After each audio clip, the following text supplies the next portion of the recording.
magandang araw mga kasari-sari. Ito na naman ang inyong palawenyang tindera si Ate Tintin.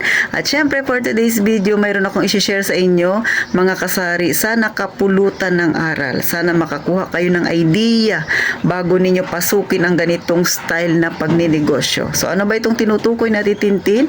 Bago tayo magumpisa, huwag mo namang kalimutan mag-subscribe ka na sa akin. Please lang, wala namang bayad yan mga kasari. At syempre, pakilike na rin ang aking video. Kung hindi kayo busy, paki-share naman. At ito na, umpisa na natin ang real talk at masaya nating chismis. Magandang araw mga kasari-sari sa mga bago pa lang sa akin channel. Ako si Ate Tintin, ang inyong palawenyang tindera. Syempre, yung ating pinag-usapan dito ay ukol sa ating maliit na negosyo. Yung mga ginagawa nating mga tindero-tindera, mga nasa masa ang pamumuhay.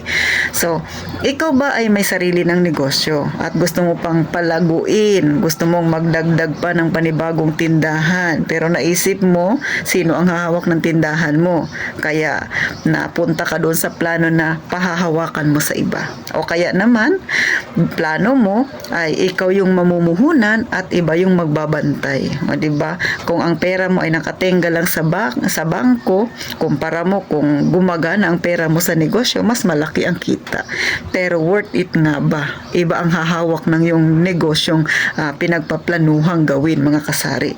O ito ha, kadalasan ang nabibiktima ng mga ganitong style, yung mga kababayan natin, mga kasari natin na mga OFW. Bakit? Syempre sila yung mga nag-iisip na magkaroon ng negosyo, kaya pasimula na yung negosyong balak nila para pag-uwi nila, nandyan na, di ba? Nandyan na yung negosyong gusto nila, o magdadagdag na lang ng panibagong puhunan, o kaya naisip niya habang nasa ibang bansa siya, may negosyo na siya sa Pilipinas, o maganda nga naman yun kung meron kang mapagkakatiwalaan mga kasari. Pero itong isi-share ko sa inyo, no, hindi man siya ganun kalapit sa mga pangyayari na naiisip natin, pero medyo may pagkakahawig naman siya at maaaring mangyari talaga yung ganito. No? Katulad ng nangyari kay Mother. So itong isi-share ko sa inyo, base ito sa experience ni Mother, no? Gaya ng nakakwento ko na madalas at noon pa, ay nung maliliit pa kami, may tindahan talaga si Mother, mahilig siyang magtinda-tinda. Yung kanyang tindahan, mas malaki sa tindahan ko ngayon. Yung tindahan ko ay maliit. Dublihin mo itong tindahan ko, ganun kalaki yung tindahan ni Mother at mas marami siyang laman mga kasari. So, nung mga panahon na yon, ako ay grade 2, pag grade 3 na ako. Ngayon, ang father ko ay nag-apply ng trabaho sa ibang lugar, so kailangan naming sumama. Doon sa lugar na pupuntahan namin, medyo malayo mga kasari, pero may libreng pabahay siya. So, hindi naman pwedeng hindian ni Mother si father na hindi kami sasama, di ba? So, ang nangyari, naghanap si Mother na pwede niyang pagkatiwalaan ng kanyang negosyo. Kaalangan naman isara niya yun, ang dami-daming paninda. So, sabi niya doon sa kaibigan niya, sige ikaw yung magbabantay, ganito ang style natin. Hati tayo sa kikitain ng tindahan, yung siyempre si Mother yung namuhunan. Kumbaga magbabantay na lang siya doon. Ipapatakbuhin niya na lang yung tindahan na yun. At marami na ring suki si Mother mga kasari, no, kasi doon yung babaan ng mga sasakyan. O kita mo na, di ba?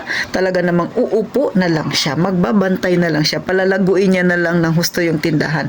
Tapos wala siyang kapagod-pagod na maghanap ng puhunan kasi may puhunan na nandyan na. O, kumbaga sa ahas ay tutuklawin niya na lang mga kasari. So ganun.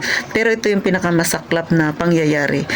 Isang taon lang makalipas mga kasari, no? Pagbalik ni Mother doon sa kanyang tindahan, wala nang laman, wala nang paninda, as in, wala ring perang ibinigay sa kanya. Ang paliwanag lang na sinabi sa kanya ay, pasensya ka na, naubo sa utang, hindi sila nagbayad. Pero wala namang maipakita ng mga nangutang. O, ikaw, kung nasa ganun kang sitwasyon ni Mother, tatanggapin mo ba yung paliwanag na ganun? Di ba, sa mga namumuhunan, masakit yun kapag sinabi sa'yo ng ganun. Wala ka nang babalik kang negosyo, lahat ay wala na, ubos na. At ito pa yung pinakamasaklap. Yung ultimong tindahan na yun mga kasari, kasi bahay yun, tapos yung kalahati nun ay tindahan.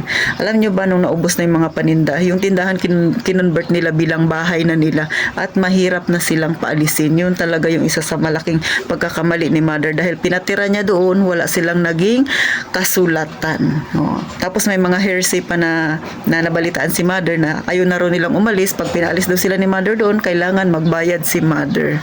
O ano bang tawag sa mga ganun mga kasari? Hindi ko rin alam. Sa mga naka-experience niyan, alam niyo na ibig kong sabihin ng mga kasari. So, anong gagawin mo kung ikaw yung nasa ganung sitwasyon? Si mother kasi ay friend niya yung taong yun. Sobrang close sila kasi ang tagal niya nang kakilala yun, no? So mahirap kasi yung parting pagiging magkaibigan ninyo ay madadamay kapag kayo ay nagkaroon ng sigalutan. So nangyari kay mother, hinayaan niya na lang, no? At ang ginawa ni mother ay ibinenta niya na lang yung lupa na yun namin. Binenta niya na lang, tapos yung nakatira doon na siyang may kasalanan kung bakit nagsara yung kanyang tindahan, binigyan niya ng pera para lang mapaalis sila doon.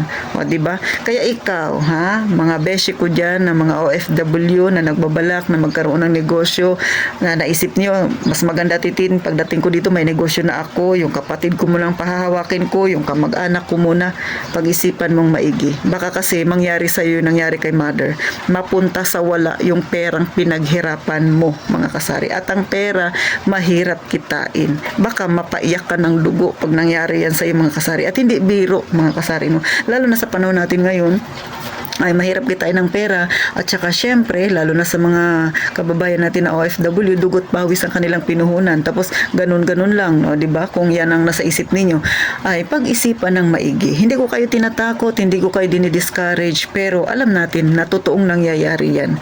Kaya hanggang hindi pa nangyayari sa inyo pero nagpaplano ka ng ganyang style na pagmamanage ng negosyo na iba yung hahawak sa negosyong nais mo, ay pag-isipan talagang maigi, mga kasari, o, diba? Kasi baka mamaya bago mo lang ma-realize, wala na, naubos na yung pera mo.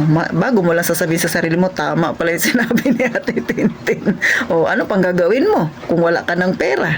Babalik ka ulit sa abroad, o, diba? Kaya hanggat hindi pa nangyayari sa'yo, mag-isip ng maigi, mga kasari. Hindi pa nanakot ito, pero real talk ito, ha, mga kasari.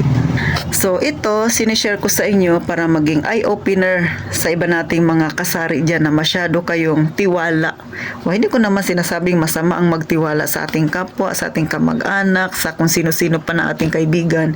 Pero kasi alam natin, pagdating sa larangan ng pera, ang tiwala minsan ay hindi mo alam kung kanino mo ibibigay. Kasi nga, ibang usapin pagka pera na ang pinag-uusapan, mga kasari. At maraming nasisirang relasyon pag pera na yung pag-uusapan. Hanggang dito na lang si Ate Tintin. May nakuha ka bang idea? Ikaw na nagbabalak ng ganyang style?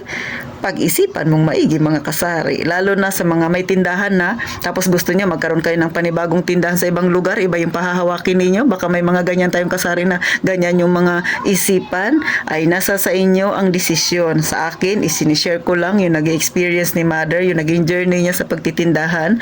Paulit-ulit kong sinasabi, magbigay ka ng tiwala pero huwag mong lahatin. So paano? Hanggang dito na lang. Muli magkita tayo sa susunod na vlog.